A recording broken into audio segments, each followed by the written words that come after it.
आज हम बात करने वाले बायो सावर्त के नियम के बारे में। देखो क्या होता है बायो सावर्त का नियम। बायो सावर्त का नियम ना बेसिकली दो वैज्ञानिक ने दिया था, एक थे बायो और एक थे सावर्त। दो वैज्ञानिक थे, एक थे बायो और एक थे सावर्त। इन दोनों वैज्ञानिकों ने मिलकर कुछ प्रयोग किए। उन प्रयोगों के आधार पर इन्होंने चुंबकीय क्षेत्र का मान निकालने के लिए, है ना, किसका मान निकालने के लिए, चुंबकीय क्षेत्र का मान ज्ञात करने के लिए एक नियम दिए। और एक ऐसा था प्रायोगिक नियम था, है ना। उसी नियम को क्या कहते हैं, बायो सावर्त का नियम कहते हैं। और इन्होंने नियम प्रयोग किया उन्होंने एक धारावाही चालक तार पर। इस प्रकार से किया उन्होंने धारावाही चालक तार पर क्या किया, प्रयोग किया, है ना। और धारावाही चालक तार क्या होती है, ऐसी चालक तार जिसमें से कि क्या प्रवाहित होती है, धारा प्रवाहित होती है। तो ये हो गई आपकी धारावाही चालक तार। इस धारावाही चालक तार में के से यदि मैं r दूरी पर स्थित एक बिंदु क्या ले लूं, P ले लूं। इस बिंदु P पर यदि मुझे चुंबकीय क्षेत्र का मान ज्ञात करना है तो बायो सावर्त ने एक नियम दिया जिसे क्या कहते हैं, बायो सावर्त का नियम कहते हैं। और इन्होंने बेसिकली जो नियम दिया ना वो अल्पांश के लिए दिया। किसके लिए दिया, अल्पांश के लिए, मतलब कि छोटे से भाग के लिए।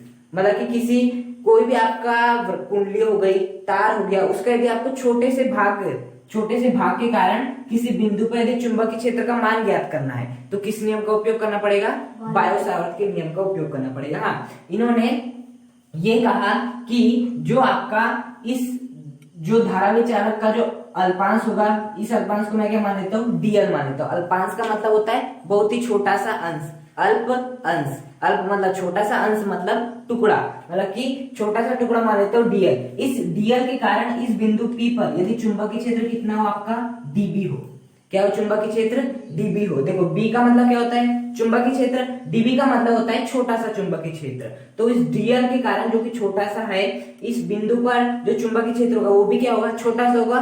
तो ये जो डीबी का मान होगा ना, इन्होंने प्रयोग द्वारा व्याख्या की, उन्होंने बताया कि जो डीबी का मान है इस जो अल्पांश में से जो बहने वाली धारा है उसके क्या होता है, समानुपाती होता है। इस अल्पांश में से बहने वाली धारा के समानुपाती होता है। मतलब इस अल्पांश में से जितनी अधिक धारा बहेगी उतना ही अधिक इस बिंदु P पर क्या उत्पन्न होगा, चुंबकीय क्षेत्र उत्पन्न होगा। दूसरी बात इन्होंने क्या कही, दूसरी बात इन्होंने ये कही कि जो आपका चुंबकीय क्षेत्र होगा वो होगा इस अल्पांश के लंबाई के समानुपाती। मतलब ये अल्पांश की लंबाई जितनी अधिक होगी उतना ही अधिक आपको चुंबकीय क्षेत्र देखने मिलेगा, और इस अल्पांश की लंबाई जितनी कम होगी उतना ही आपको कम क्या देखने मिलेगा, चुंबकीय क्षेत्र देखने मिलेगा।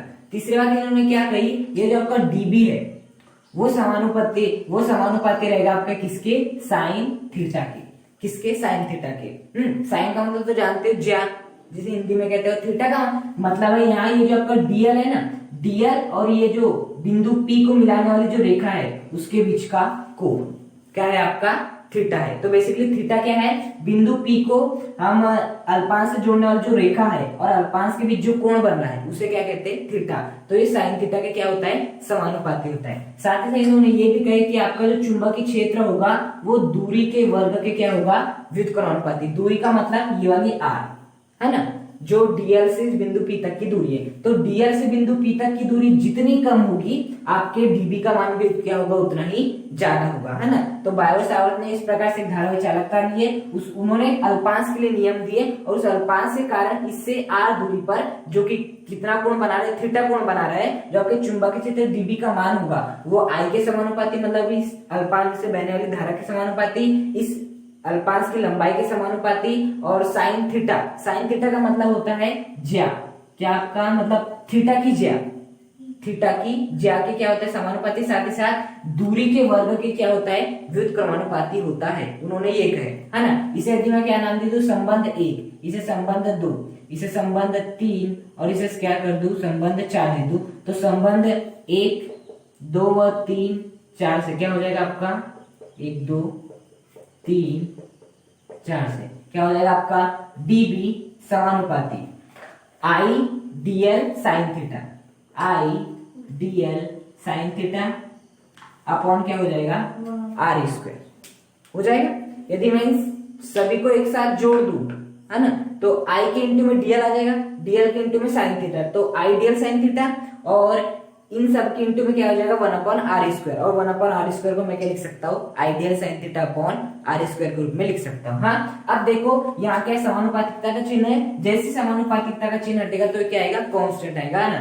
तो क्या होता है वो dB बराबर कांस्टेंट में मान लेते हो क्या है आपका k है, तो क्या हो जाएगा IDL साइन थीटा अपॉन क्या हो जाएगा r², है ना। तो बेसिकली इस अल्पांश के कारण इस बिंदु P पर जो आपका चुंबकीय क्षेत्र होगा dB, उसका मान कितना होगा k into ideal sine theta upon r², जहाँ I क्या है, इस अल्पांश में से बहने वाली धारा, संपूर्ण में से बहने वाली धारा नहीं, केवल इस अल्पांश में से। dl क्या है, इस अल्पांश की लंबाई, थीटा क्या है, कोण बीच का, दूरी और अल्पांश के बीच का, और r क्या है, आपके जिस भी बिंदु पर ज्ञात करना है वहां से अल्पांश तक की दूरी। अब देखो ये जो आपका k है ना, उसका एक मान होता है, और उसका जो मान होता है वो होता है आपका μ0/4π, और ये IDL sign theta upon r², है ना। तो बेसिकली आपका नियम ये है कि dB बराबर μ0/4π ideal sine theta upon r², ये है चुंबकीय क्षेत्र का मान किसी अल्पांश के कारण किसी बिंदु P पर जो कि r दूरी पर है।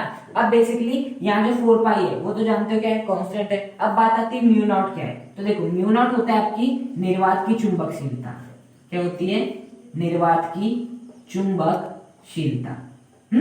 जैसे हमने पढ़े थे ना, जो आपका एप्सिलॉन नॉट होता है वो क्या होता है, निर्वात की विद्युतशीलता। एप्सिलॉन नॉट क्या होता है, निर्वात की विद्युतशीलता। उसी प्रकार जो आपका μ0 है वो क्या होता है, आपका निर्वात की चुंबकशीलता। मतलब कि यदि आपका कोई बिंदु रखा हुआ है किसी चुंबकीय क्षेत्र में, तो वो चुंबकीय क्षेत्र इस बिंदु P को बल लगाने के लिए कितनी परमिशन दे रहा है ना। चुंबकीय क्षेत्र में यदि कोई बिंदु P है और उस पर चुंबकीय क्षेत्र बल लगा रहा है, तो चुंबकीय क्षेत्र परमिशन कितनी दे रहा है उसे लगाने के लिए, ये होता है आपका मतलब चुंबकशीलता का, है ना। जैसे विद्युतशीलता का मतलब क्या है कि विद्युत क्षेत्र में यदि कोई बिंदु P है और उस पर यदि बल लग रहा है तो आपका जो निर्वात है वो कितनी परमिशन दे रहा है। उसी प्रकार से निर्वात की चुंबकशीलता का मतलब क्या हो जाएगा कि निर्वात उसे कितनी परमिशन दे रहा है ना। जैसे आप किसी को जल में मारना और किसी को कहाँ मारना, हवा में मारना। हवा में आप बहुत तेजी से मार पाओगे, जल में नहीं मार पाओगे। ऐसा क्यों, क्योंकि जो जल है वो हमें परमिशन कम देता है, जबकि जो आपका क्या है, हवा है, जो वायु है, वो हमें परमिशन ज्यादा देती है। तो बेसिकली जो आपकी चुंबकशीलता का ना, वो यही होता है कि बल की कितनी परमिशन मिल गई है निर्वात के द्वारा। यदि मैं माध्यम कर दूं तो माध्यम की चुंबकशीलता क्या होगी, माध्यम द्वारा कितना परमिशन दिया जा रहा है ना। तो देखो μ0 क्या होता है, निर्वात की चुंबकशीलता, तो आपका μm क्या हो जाएगा, किसी भी माध्यम की चुंबकशीलता। तो इतना बेसिकली ये आपका नियम dB बराबर μ0/4π ideal sine theta upon r²। अब बायो सावर्ट का ये हो गया आपका नियम। क्या ये नियम, बायो सावर्ट के नियम के अनुसार किसी अल्पांश dl से r दूरी पर स्थित किसी बिंदु P जो भी कितना कोण बना रहा है, थीटा कोण बना रहा है, उस पर जो चुंबकीय क्षेत्र dB का मान होगा वो अल्पांश में से बहने वाली धारा, इस अल्पांश की लंबाई, इस मतलब जो कोण है आपका थीटा है उसकी ज्या के समानुपाती होता है, और अल्पांश से बिंदु B तक की जो दूरी r होती है उसके वर्ग के क्या होता है, व्युत्क्रमानुपाती होता है। सभी को जोड़ो तो क्या बनेगा, dB बराबर μ0/4π ideal sine theta upon r²। ये क्या आपके बायो सावर्ट का नियम है। देखो बेसिकली जो μ0 होता है ना, इसका जो मान होता है वो होता है 4π × 10⁻⁷।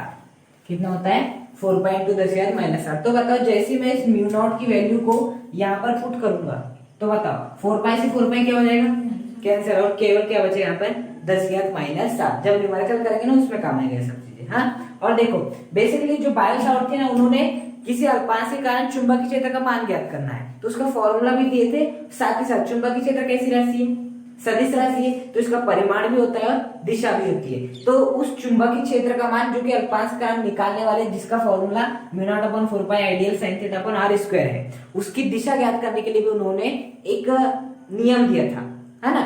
वो इसी नियम के अंतर्गत दिया था। वो नियम ये कहा कि आपको यदि इस अल्पांश के कारण किसी भी बिंदु P पर चुंबकीय क्षेत्र का मान निकालना है ना, उसकी दिशा निकालनी, मान तो उन्होंने बता दी इतना होगा, लेकिन दिशा निकालनी उसके लिए आपको क्या करना है, जो धारा है, धारा की दिशा में क्या कर देना है, अंगूठे को कर देना है, और जिस भी बिंदु पर ज्ञात करना है उसकी तरफ हथेली को क्या कर देना है, स्ट्रेच कर देना है। मतलब कि उंगलियों को स्ट्रेच कर देना है, जो आपकी हथेली होगी वो बताएगी चुंबकीय क्षेत्र की दिशा, है ना। तो देखो हम क्या करते हैं, धारा किस प्रकार से बह रही है, इस प्रकार से प्रवाहित हो रही है, तो धारा की दिशा में अंगूठे को कर देना है, उसके बाद उंगली को किस दिशा में कर देना है, जिस भी बिंदु पर हमें ज्ञात करना है, तो उंगली को कर दिए उस दिशा में। तो जो आपकी हथेली है ना, ये वाली जो आपकी हथेली है, ये वाली हथेली क्या बताएगी आपको, चुंबकीय क्षेत्र की दिशा। तो देखो आई आपका पी बिंदु की उंगलियों को कर दी स्ट्रेच, चुंबकीय क्षेत्र कहाँ है, अंदर की ओर आ रहा है, और चुंबकीय क्षेत्र जब अंदर की ओर आता है तब हम किसका उपयोग करते हैं, क्रॉस का, कागज के तल के लंबवत अंदर की ओर, क्रॉस का।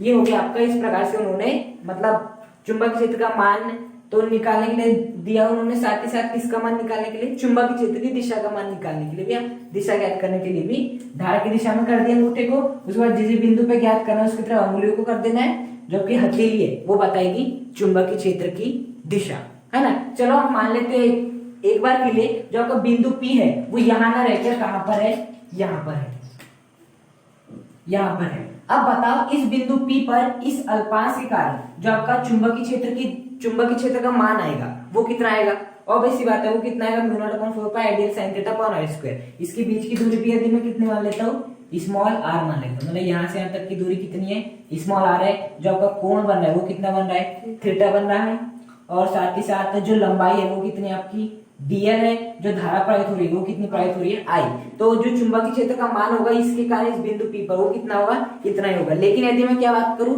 दिशा की बात करूं, तो दिशा के लिए मुझे क्या करना पड़ेगा, सबसे पहले जो आपकी धारा की दिशा में क्या कर देना है, अंगूठे को कर देना है। तो धारा की दिशा में अंगूठे को कर दिए, उसके बाद जो आपका जिस भी बिंदु पे ज्ञात करना है उस बिंदु की तरफ क्या कर देना, उंगलियों को स्ट्रेच कर देना है ना। तो देखो यदि मैं ऐसे करता हूं तो आपकी उंगली किधर जाएगी, मतलब इस तरफ जाएगी, जबकि हमें किस बिंदु पे निकालना है, इस बिंदु P पर चुंबकीय क्षेत्र की दिशा निकालना है। तो हमें इस बार क्या क्या करना पड़ेगा, आपका इस बार जो है वो आपको ऐसे लाना पड़ेगा, है कि नहीं, क्योंकि यदि हम ऐसे लाएंगे तो आपका तो उधर ही जाएगा ना हमेशा। तो इस बार हम क्या लाएंगे, ऐसे लाएंगे, ला लिए ऐसे। किस बिंदु पे ज्ञात करना है, इस बिंदु P पे ज्ञात करना है, तो इस बिंदु P की ओर क्या करना है, उंगली को स्ट्रेच कर देना है, और जो आपकी हथेली है वो कहाँ बता रही है, बाहर की ओर आ रही है। तो इस यहाँ जो इस बिंदु P जो चुंबकीय क्षेत्र की दिशा होगी वो क्या होगी, कागज के तल के लंबवत बाहर की ओर। और जब भी कागज के तल के लंबवत बाहर की ओर होती है तो हम क्या लेते हैं, डॉट लेते हैं।